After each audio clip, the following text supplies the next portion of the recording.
Yeah. Okay. So I'm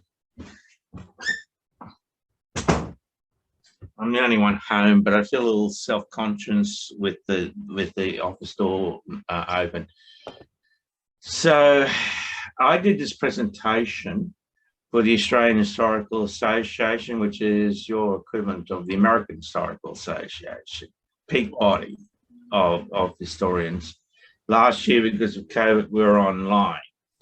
So I did this presentation. It's not many slides, but the purpose of it was basically I was doing, and I'm still putting the paper, the actual paper for submission together, editing it and so forth. But the purpose was to talk about the fact that we did have local history units in quite a few of the sandstone universities. Sandstone universities are the more larger traditional research universities. Got it. And that's changed. And it changed for the University of Queensland at the turn of the, right on the end of the last century in year 2000, where they basically they had a centre for applied history and local studies, and well, technically the argument is that it didn't close, it became the centre for the Queensland government.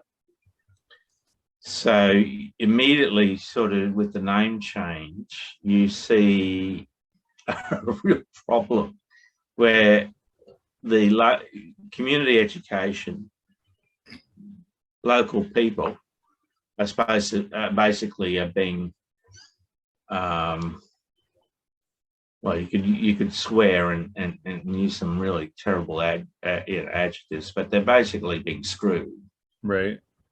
Yeah, I mean, in terms, because the Queensland government gave the School of Historical and Philosophical Inquiry about $1 million to set up this centre, you know, called the Centre for the Queensland Government.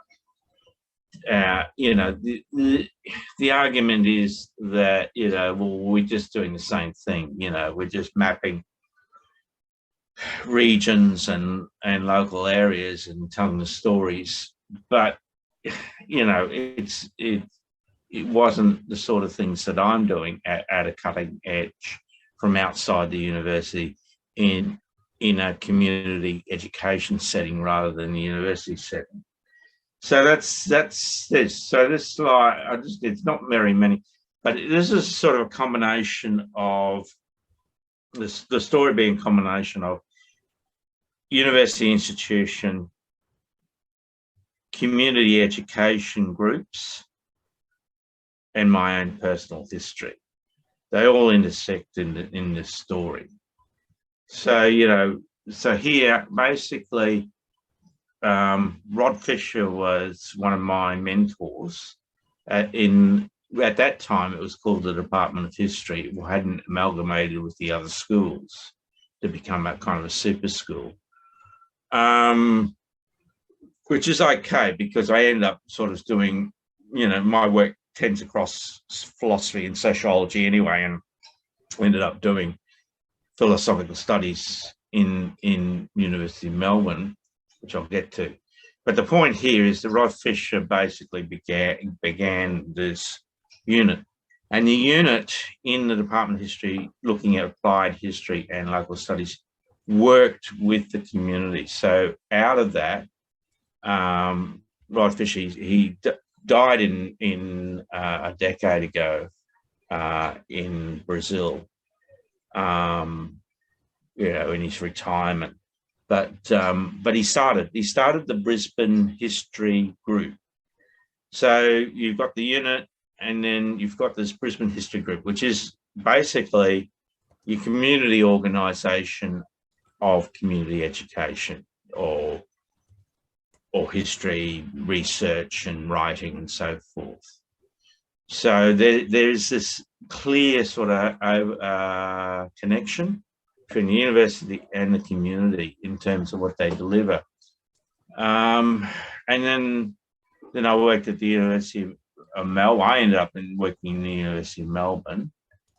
And I suppose the point is that I worked for the Chancellor, Faye Mays, and she had an incredible sort of social conscience. She was a social worker in her early career. And, you know, and my late wife was a social worker. So, you know, there are some places in the universities that are quite in tune with that connection between, you know, what the university delivers and working with the community, rather than sort of the community and people within the community being, you know, lab rats. You know, we'll research your community, but there's no real sort of equitable relationship and, you know, and an ability to try and provide that lift within this, within the society, within the community. So anyway, I'll try not to label too, but there are a few places that still continue to do regional, state and local history, only a handful across the country. Western, you know, there's a centre in Western Australia. But there's also a kind of cognitive, intellectual, philosophical shift here as well. It happened in the it happened in the 1990s, really a little earlier, and that is that rather than community education or even local history research, which local history groups that I'm involved with outside the university are involved in, you know, and actually doing the work. The shift really has been to heritage studies and heritage work within local governments. And local governments, basically, this is their concerns. So, you know, there's sort of an overlap. There is an overlap, at least with local government and the universities in terms of heritage work. And that to some extent involves the community. Right. But in terms of sort of meetups that you do, and, you know, the community education that you do, you probably can quite be aware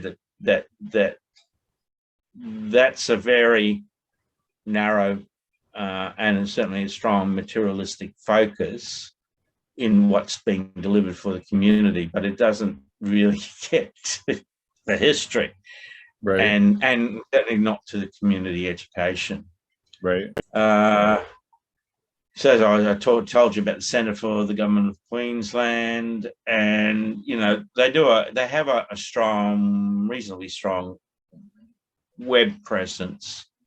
But as I say, it's not really, you know, the community aren't invited onto campus for meetings, or they don't really go out other than to probably a few unpaid community researchers to be involved in their project, you know. So they got an Australian Research Council grant. I'm the guy that runs, Dr. Jeff Chin, who runs this grant, which is actually more specific about mapping religion in Queensland, and basically didn't get enough money to bring in myself and a few other colleagues into the project that we would be paid to do this research. And I would say, you know, out of a small handful of people, I'm probably the leading expert on religion in Queensland. So anyway, so that's the basic tool that they have is this Queensland Historical Atlas, which it's not an atlas. It's part of this concept that's, again, this has been the philosophical shift, where there's a kind of a movement around atlases, which isn't mapping. It's a non-mapping idea about atlases. So it's very descriptive. You write essays and stuff, but you don't actually do any geography, or you don't actually do the practice of that thing.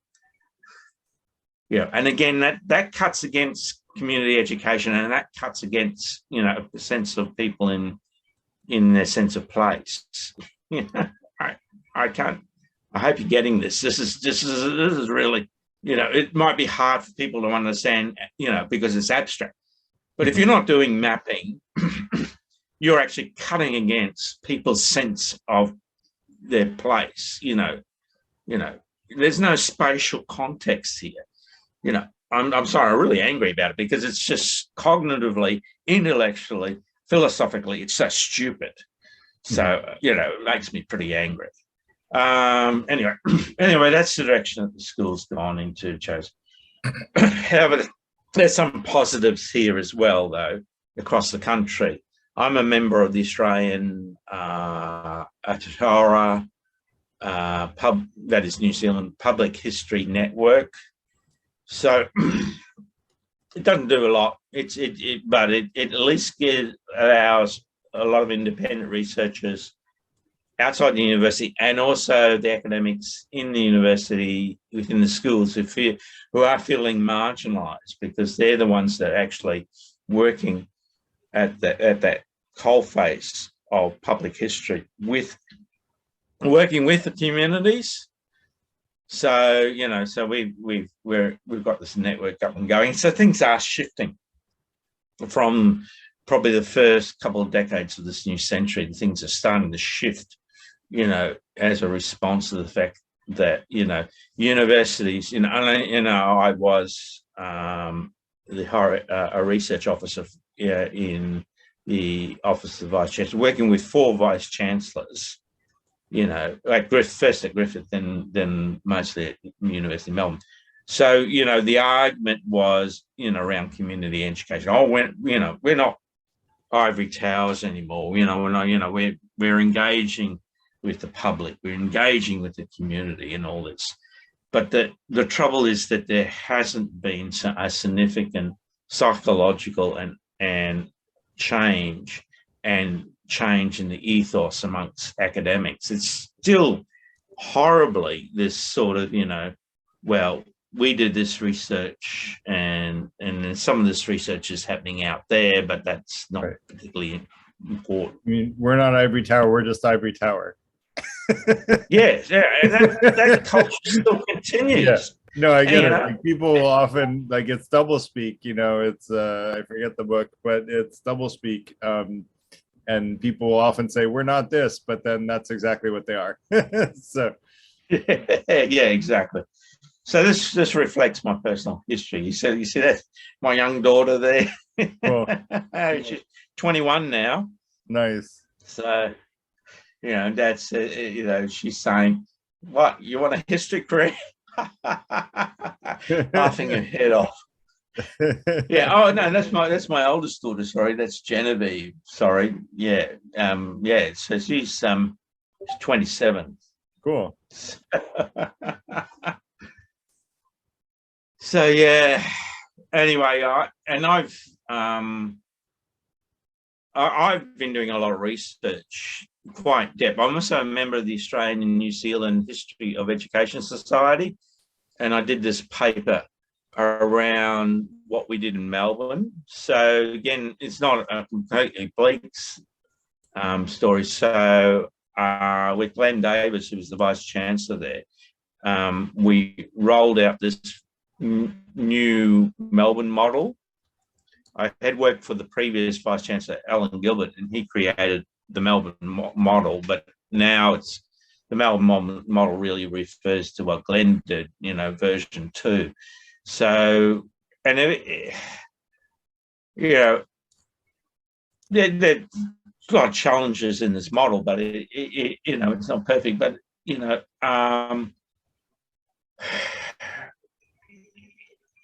it was an attempt to try and provide a more integrated approach across the disciplines, across the areas of learning.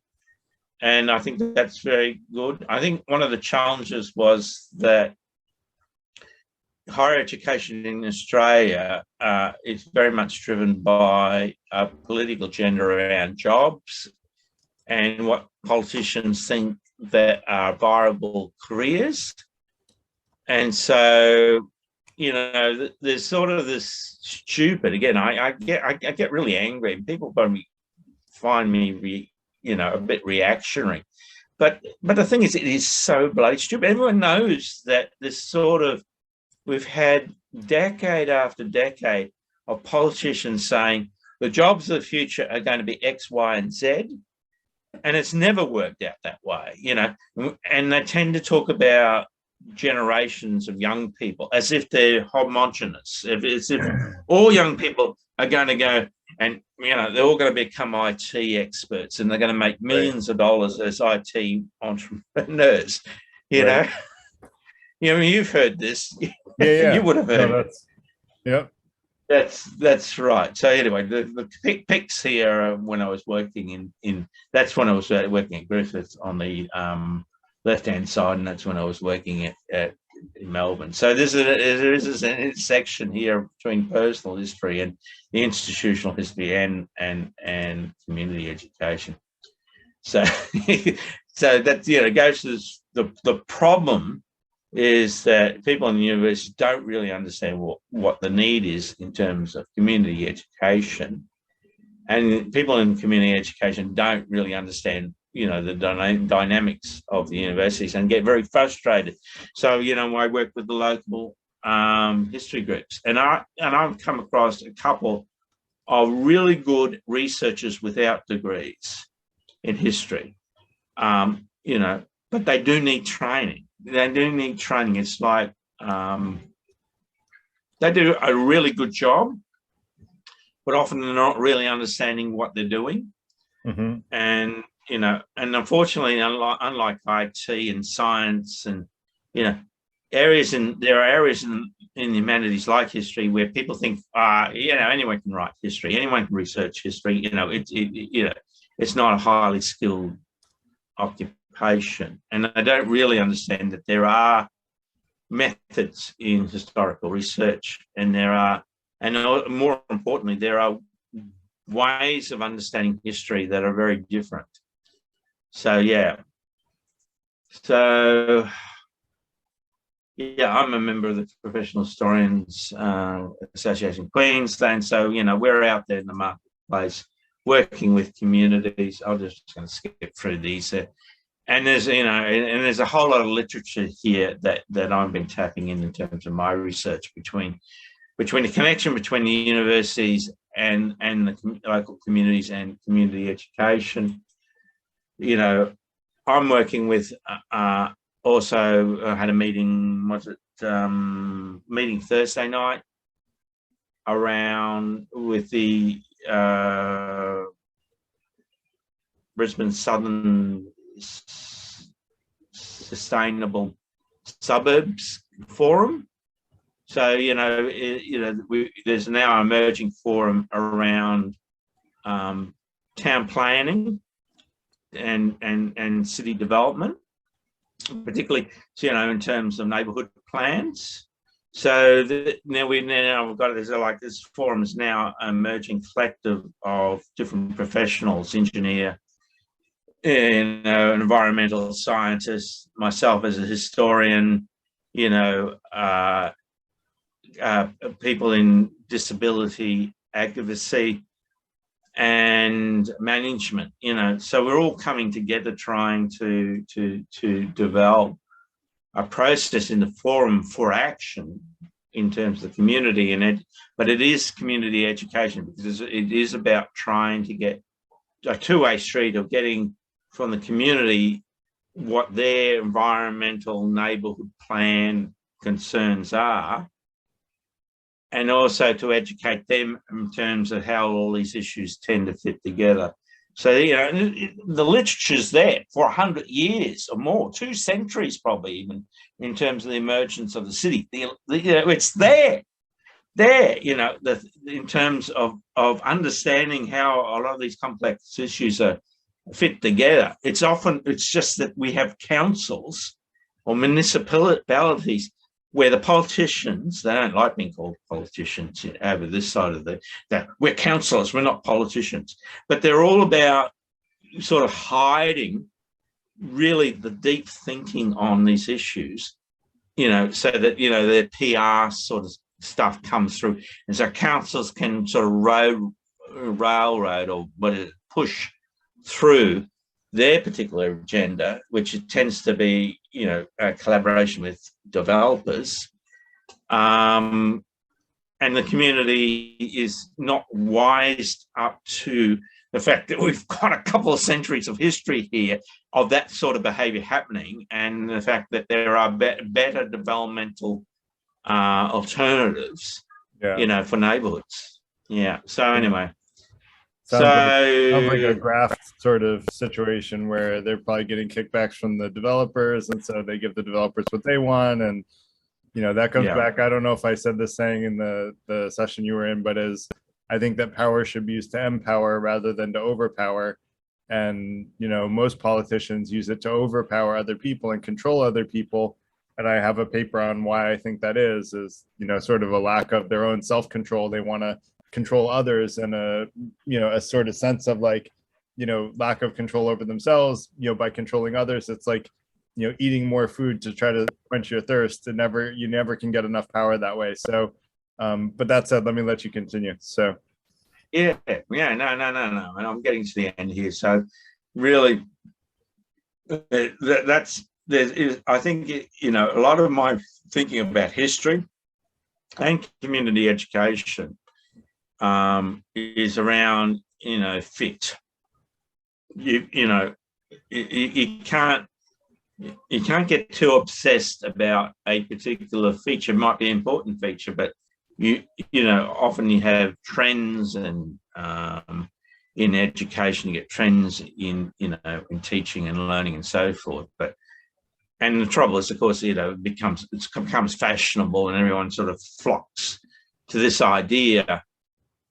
But in the end, it's really about trying to figure out for each locality and for each community how it sort of fits. And so here I'm sort of, in terms of what I've just covered, really sort of saying, well, it's in terms of what we do in community education, which very much I'm very excited to hear about and find out what you do as the thinker for life. I mean, that's brilliant. The whole concept and what you're doing is basically what I'm trying to do and what I'm thinking about. We should collaborate, and that's why we're having this conversation, is exactly that. That's right. So, exactly. We're stronger together because we have the same goals. So that's right. So for me, it's about communication, trust, community, commitment, understanding, compatibility, and support. And I would say, I don't really need to unpack that, because I think you probably those are great pillars. Yeah, great pillars. Yeah. So everyone applauds. It's a language we understand.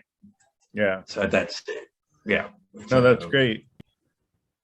So sort of what I'm hearing, if I can sort of iterate back, is like, there's there have been historical efforts, but maybe a lack of current efforts to bridge university knowledge with community knowledge and sort of share amongst the two communities. And I think the exciting part for me is like, if we could create these official relationships and be, and I'm a part of Cornell. Cornell has, and I will say, like, I don't know how much we'll get out of them, but like Cornell also is supposedly, they have a bunch of politicians. They're bureaucrats in Cornell's infrastructure that are supposedly building connections with community. But I've tried to reach out to them multiple times to do this. Let me not digress on that, but let me just say, for me, what is exciting is the idea of creating official relationships with, institutes of higher education, bridging them with the community, and then teaching a combination, I think. And, I'll give two options here. One is we could only teach non-academic stuff, but then two, I think, is even better, is teach some non-academic stuff that helps teach practical life skills, which is what the Freethinker Institute is mostly about. Let's also teach a little bit of academic stuff and invite academics to speak to the broader community. And that may lure in like community members to start going to the local universities because they really like that academic lecture on who knows what, particular subject. And so that creates this great win-win where we're teaching practical knowledge to university students and community members. We're also helping introduce the community members to the academic knowledge of the university and sort of getting rid of that ivory tower sort of mentality, which, I will tell you, some of the best questions I've gotten are from dumb people. And I say dumb people because they had great questions. They weren't dumb, but like people would consider them dumb, but they often ask like from an innocent place, like a very intelligent question. And I think that engaging the community and exposing the ivory tower to common sense questions from the community is like a great idea. And I would love to be a part of doing something like that, if all that makes sense and is aligned with what you're thinking. Yes, exactly. And I think I absolutely agree with what you're saying. But also I think what the hidden factor here is that people don't understand the language between the common language and the academic language. Often there's this presumption about the sort of academic discourse that academics have is not practical. It hasn't, it isn't, it's not going to be applied within the community. And I think it's a problem with the language. So the language often hides the fact that what's being discussed has significant impacts for the community and impacts, but also, potentially tools that the community can use. So there is that language barrier where I think, which makes me excited in terms of the sort of vision that you have in so far as a sort of a crossover, a lapper, being able to try and make the connections between the two different communities, the academic community and the non-academic community. Yeah, and I love your point about using common language, because that's a big part of like, I try to write and speak in very simple terms because like I want to be approachable to everybody and not use academic terms, although sometimes I slip into it for ones that I'm just like are ingrained in me. But like, in general, I think like teaching academic knowledge in common vernacular is a huge benefit because it helps someone, simplify their message. And, I think it was an Einstein quote where if you can't explain it to a 4-year-old, then you don't really understand it well enough. And my kids are 4, so I do explain a lot of very deep subjects to them. I've talked to them about the afterlife, they're 4, but like my wife's, uncle died, and like, they're like, well, what happened to uncle? And I'm like, well, he may be a baby again. And they're like, oh, so you get old and then you die and then you become a baby. And so we have these conversations that are like, deep spiritual conversations, but like it helps them make sense of things in some respects. So I agree. Absolutely. I think it's not an all or nothing sort of approach. So it's got to be. So it's always down to the topic, the precise, specific subject, because to some extent you do have to introduce unfamiliar terms. Yeah, agreed. And I think this is like, I don't think you were in my topic on like which one was it? I did one topic where I introduced some specific terms that I've created, and so I created a definition for them, and I said this is what I call MPP, et cetera, like an acronym for net present positivity. And so I created a definition for it. And, I think introducing terms is fine, but like, let's introduce them. Let's not just assume people know them and treat them like they're idiots if they don't know them. Like, I'm not going to start saying, libertarian free will versus compatibilism to someone who's never like thought about free will academically before or like researched it, because they won't know what it means. And those aren't even complicated terms, but like your average person doesn't think that way, right? And they don't know those terms. So better to introduce them, and then once you introduce them, then it's fair game to use them. Yeah. So community education has a real set of challenges that I think which academics are not really sort of familiar with and don't really sort of appreciate in this way, because I keep trying to say, and I keep seeing myself in some sense a bridge between these two worlds, because it's got to be a two-way relationship. And, and this is true in education. It's a basic theory in education, as the teacher, as a facilitator, that where there is a two-way street, the knowledge set has to be not dumbed down, but it has to be broken down to be explained in terms of common language terms that, as you say, that's one direction. But the other direction, which is also a challenge, and that is that, local people within the common language also have to have a willingness to be in the learning process. And we call it, in education, we call it lifelong learning. That is that the assumption traditionally within the society is that you go to school maybe for 12 years, maybe you go to, in the American colloquial, to school in higher education, and that's it. You're not involved in education anymore. That's not that's not lifelong learning. Lifelong learning is the fact that we are daily involved in the process of learning by being open to the unfamiliar. Totally.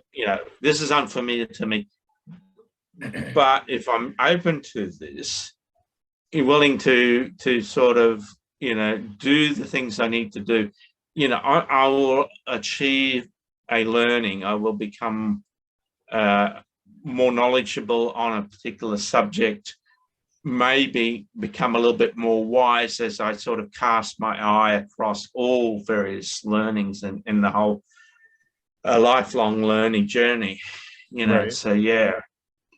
Yeah, no, I'm a big believer in lifelong learning, and I think that it's missing from most people's lives. And, that's part of what the Freethinker Institute is about. And when you say open-mindedness, I don't know if you looked at the 5 intentions on the website, but number 2 is, transparency and open-mindedness. And, if your mind isn't open to new ways and growing and developing and learning about truth, then you're not going to discover them, because you're just going to go with like your what's it called? Confirmation bias. And confirmation bias will answer every question that I already know the answer. I'm perfect. Exactly. I know everything there is to know. And, unfortunately, so many people walk through life that way, thinking that they already know all there is to know, and they're not open to learning new things. They don't even realize it, but that's how they sort of act towards everything. Yeah.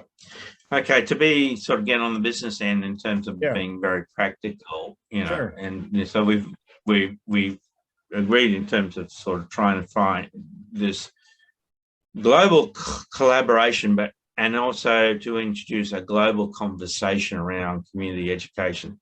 So the thing is, you and I, and there's a lot of people around the world in educational circles within community education who understand what we're saying.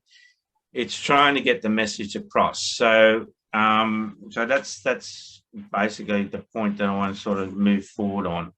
What can we do practically to try and open up this, create this understanding with some players that we need to sort of help to support what you and I are doing. And I give it, the umbrella term that I'm giving it is community education. That's what we're doing.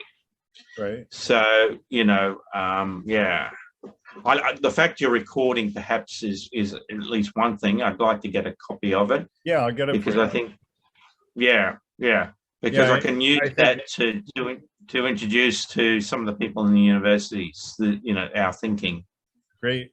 Yeah, I'm happy to do that. And that's part of why I record, to be useful, like as, a reference if we need it. I think we need to start, and we can start with the relationships that both of us have. I can go through Cornell, you can go through your university connections, and try to create invitations to universities and say, look, we want to invite students that want to come to, our conversations, on a weekly basis and in our online community to interact with community members and also invite community members. I'm building through my for-profit relationships with neighborhood communities in New York City for my food tech app. And so I actually put together the last lecture I gave. I don't think you were at that one, was about, how to retire as a millionaire at age 65. And it was savings and investment advice. And I actually put that together for Harlem, which is, a lower socioeconomic part of, Manhattan. And, I knew someone that was on the Block community there, and I'm going to present that lecture to them to say, look, this is how you can save enough money to retire with, enough money to last you the rest of your life. And people in that social strata don't usually get that kind of advice, and so at least not credible, helpful advice that will help them in those areas. And so that's the kind of, I think reaching out to the communities that we're both a part of and inviting them to the online community and to the really the, what I'd like to do is invite them, I should create an easy way to get onto the mailing list. Right now, when you register for an event, you go onto the mailing list, but we should have a way on the website to go onto the mailing list. And I'll put that as an action item for myself.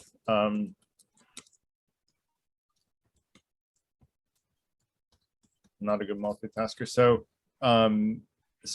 and then getting people on the mailing list, then they would be invited to all of the Tuesday evening sessions, and we can have guest speakers from our academic institutions that, can talk about, kind of alternate between practical and academic knowledge, but geared towards a community, that doesn't have the academic background. Does that make sense? That makes great. I like that. So I think we should move forward on that. I would like to also suggest perhaps something a little in addition, a little bit sharper, which is perhaps in that conversation that we have across the universities that you're connected, local universities that you're connected with, and the ones that I can sort of tap into, is to maybe whether we could organise, where maybe late this year, or perhaps maybe in 2023, a global online meeting to actually sort of, put all the propositions that we've been talking about on the table about, which I think at the point is the fact that community organisations that we're involved with, which involves businesses, local business, your business, my business, in terms of our corporate work around platforms, so that community education sort of happens online, but also in terms of, for me, face-to-face, in-room gatherings as well, which is complementary, not separate to the online engagement. It's basically, it's not all or nothing. It's basically the fact that community education can work on this sort of dual mega platform. Yeah, I think that's a great idea. I guess in thinking about how to make that a success, you mentioned that there are a lot of people around the world thinking about community education. It might be good to try to tap into that network first and have a preliminary talk to the people who are trying to propose community education in their areas and create a community that connects all of them together, in our online Discord community. And then once we've connected all of those people that are interested in opting in together, then we start to organize, out of that sort of set of leaders, who are going to be the people that handle the full event. Does that make sense? So that makes sense. And in some sense, that sort of articulates, again, a even sharper sort of end of where we're heading, and that is that I don't believe that there is actually a global network at the presently in terms of community education. At least I'm not aware of it. There could be something out there, or could have been something out there in the past that sort of didn't really sort of get going. So there's a history in terms of my research, which backgrounds what I'm doing here with you right now, is, the history of community education in Australia. And, it has declined. It's eroded because largely it's become technical education, and completely diminished the sort of topics and subjects around that, that usually traditionally been dealt with in terms of the humanities. Even areas of social science really doesn't sort of get done now in community education. It's all technical. It's happening in Australia, but it is a global trend in the sense that, what was in the early 20th century seen as community education has now become skills training. Right, which is like, I'm all for like practical education, and I teach a boot camp, and I even had this thought that you could potentially teach a history boot camp once we have a large enough community to teach people that don't have degrees how to do history the right way. That to me would be cool. But I do think that, like, actually I have a paper on why the social sciences are more needed than the STEM skills that are getting all the investment, because we're basically building more powerful weapons and putting in the hands of more people without knowing really well who's responsible enough to wield how much power. And eventually someone's going to get power that they're not able to wield responsibly. In fact, it's already happened. That's why we have school shootings in the US all the time, right? So we have people with the power to kill that are not even mentally stable, let alone responsible enough to handle the power. And yet here so this is the crisis we're in. But some like, imagine those people had nuclear weapons, right? Which clearly they're not going to get nuclear weapons because that's closely guarded. But like, what about CRISPR, and like there's all kinds of possible like futures where too much power gets in the hands of people who are not responsible enough to wield it, and we're not really focusing as much on making sure we can accurately evaluate how responsible people are and how much power they're capable of wielding, and helping them get the wisdom that they need to be more capable of wielding more power, and then empowering them accordingly. So that's why, like, I think even though I'm a hard sciences graduate, I think the social sciences are more what we need, and that's why the Free Thinker Institute is more focused on that, although we do a little bit of the technical education and product management, because I can do that, and I want to teach people valuable skills to make enough money that they don't have to worry about money anymore. But with that said. Yes, so there's an Australian historian who just passed recently, a very famous, very noted and extraordinary historian, Australian historian, Stuart McIntyre. He wrote a book on the social sciences in Australia, and he was an historian. So,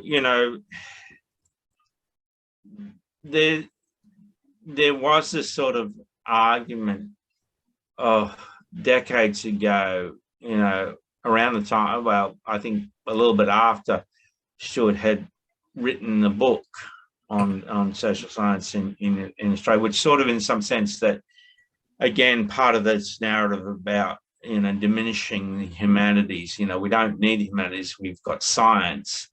And sort of during the 1960s, when you had the emergence of social science in the universities, this again added to the sort of, argument, we don't need history, we don't need philosophy, don't need English and languages. We've got social science that can sort of fit and do the work. Now, the argument, that Stuart had, and indeed just virtually nearly all, well, probably all Australian historians, is that it's not an all and nothing argument. It's, We need the social sciences. They're very valuable in terms of model building, you know, and people need to understand what a model is. You know, it's not the reality. It's a way of explaining reality, but it's not the reality itself. Right. And the trouble with models, of course, is that, you know, no model's perfect, and each model gets replaced or gets modified, you know. It's so, you know, it's a continuing process there in the social science, which is valuable. But it's again, it's not all or nothing. You know, the humanities, history, philosophy, languages, and so forth, and sociology too. Sociology is sort of a funny thing. I suppose sociology is thought to sit in that social science area because it is building models. But a lot of sociology is also philosophical and historical as well. So you know, it's not sort of choosing one box or another box. Often Right. you actually find when you actually get in and look at what academics across the fields are doing, there's a lot of overlap, and there's a lot of, you know, sort of mutual discussions in very similar languages, or even the same languages, because the languages, you know, of social science, history, and philosophy you know, is getting overlapped, or it has been, you know, for decades has been overlapping. Right.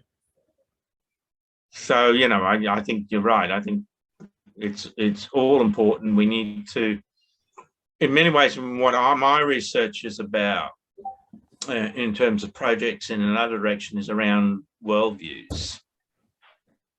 So, and, you know, the thing is, there is no one worldview that people have. We draw on different elements of ideas from worldviews that were developed historically in the past. So, you know, it's trying to help people in the community to get a sense that, you know, they need to question, they need to challenge, they need to relook at their view of the world, you know, and trying to be, you know, to grow that, to sort of, and to, as well as sort of deconstruct, criticize, be skeptical, but also construct. Yep. And build out, you know, a kind of a view of the world in terms of those around them and further afield. Yep. No, agreed. So I'm just trying to think about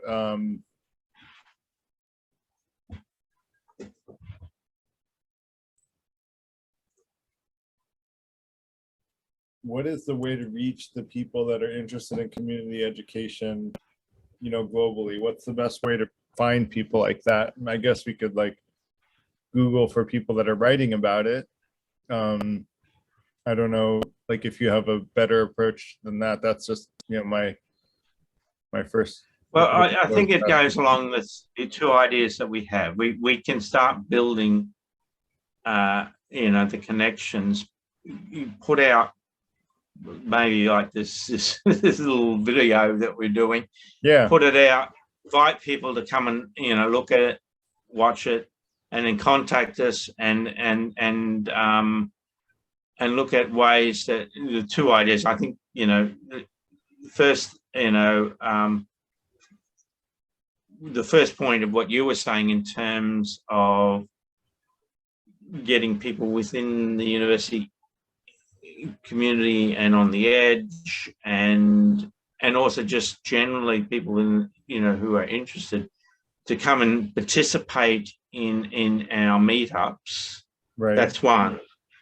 The other thing is that I think my concern is, you know, there's got to be also structural change. So, and, you know, the change happens both on the ground and in terms of leadership.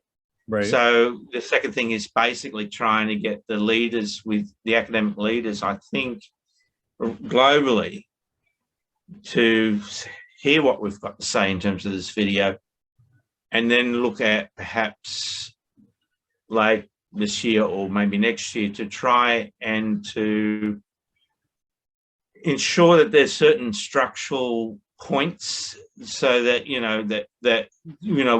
our endeavors that we're doing off our own back, financially off our own businesses, that gets supported, sufficiently. I think that if you don't have, it's certainly a ground up sort of thing, but unless you have the leadership at the top that ensures that certain sort of arrangements are there.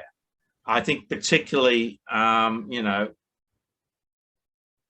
we as business people, we're prepared to put our financial investment into the project. But I think at the same time, there are resources within the university it's not going to cost the university very much. I think, at the top in terms of the least cost to them, but it's probably one of the most important things is actually an acknowledgement and recognition of what we're doing, and there is a traditional pathway there as well as part of this, and that is that there are we have honorary positions within our schools, and they go to retired academics, but and graduates who in their careers are doing similar things that we're doing, who are actually achieving things. They're actually achieving probably more research than that's going on in the university. So again, I think, it's acknowledgement, which was probably going to cost the university very little. Right. In terms of the schools, it's got to be an initiative within the university schools. Their, acknowledgement of what we're doing officially, in terms of,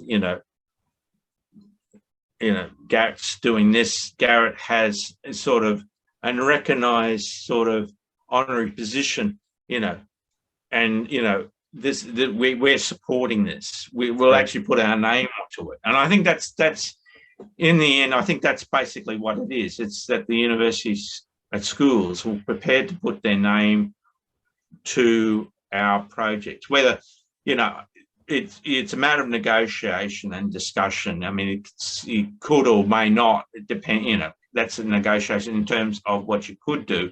Is in our meetups, this meetup is sponsored by University of Queensland School of Historical and Philosophical Inquiry. So that you get some recognition, which, because part of the problems in the history discipline, in the community history, the struggle. I'm daily working with local historical societies, but there's still this sort of hesitancy and in the view that there's no credibility. Right. It's academics who do history. We're not doing real history. It's a hobby. Right. It's not real history. You know what I mean? Right. So it's not real knowledge. It's not real research. It's not real. That's what academics do. You see, that's why you need leadership in the universities to enable this recognition that community education is important. It has knowledge. It has research. It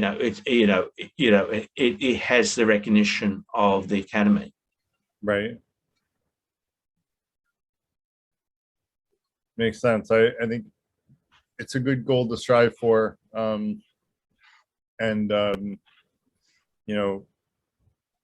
think we just have to make progress where we can with the people that it resonates with, and we will eventually, if we keep the snowball growing, be big enough that they will want to be a part of it, rather than, because we're making enough, we're changing enough lives in a positive direction that they want to be associated with it. And so I'm a very bottoms up generally speaking, kind of guy. And so, I want to be a grassroots, like, let's connect with the community themselves. Let's add value to their lives. And then if we add value to their lives and then people hear the stories about the value that we added to their lives, then great. Now, now we have a reputation, and, leadership will want to be a part of that and say, look, we're a part of this great, organization that's helping improve people's lives. And that's all true, but there is a missing factor here that I think that I see in community organizations, and that is there's a lack of historical understanding about structural change. Mm-hmm. And the point is, you have these grassroots movements, and they develop, they grow, but then it gets to a point that either they go somewhere or they don't. They can just dissipate. Right. And I think that the missing factor is that to go somewhere, you do need to have, structures within society, that sort of, support. I think, support, yes, and strengthen what's happening. Now, I think the reason why that missing factor gets hidden and resisted is that people, at the grassroots have this antipathy to the institution. There's a strong anti-institutional attitude, and I can understand, because I'm a great critic of the institution, critic of the institution. But I understand, very well in terms of history, that you can't just simply sort of rage against the institution, because then, in a sense, that any movement that actually becomes established and has a sort of a permanent sense about it, in the end, it's inevitable it's going to become institutionalized at some point. I don't think we're at that point.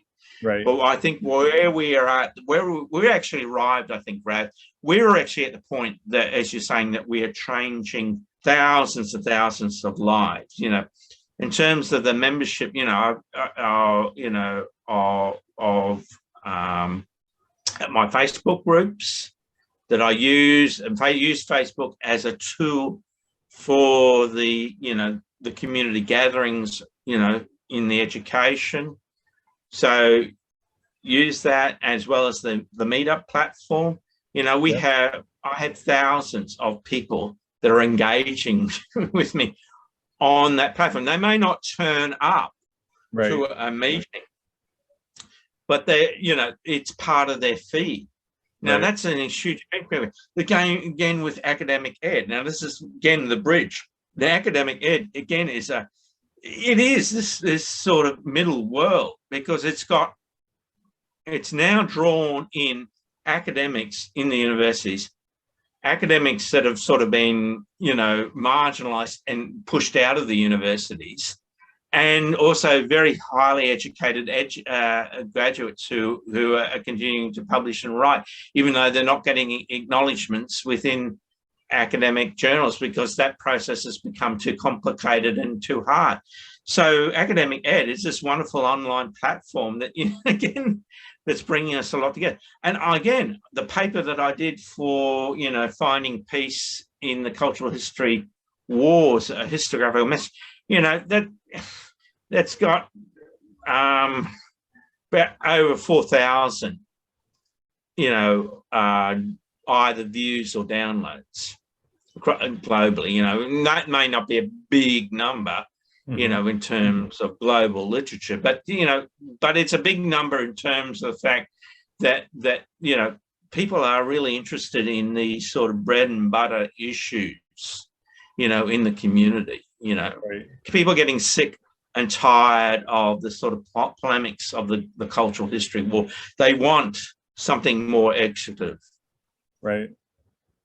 So we're already there. That's the point. We have already achieved, I think, that level of engagement where now we need to go, because, and put that message to the university players, and basically saying, we've reached this level of impact, and we now need you guys to come on board. It's already happening, and you are going to be missing out on the global trend.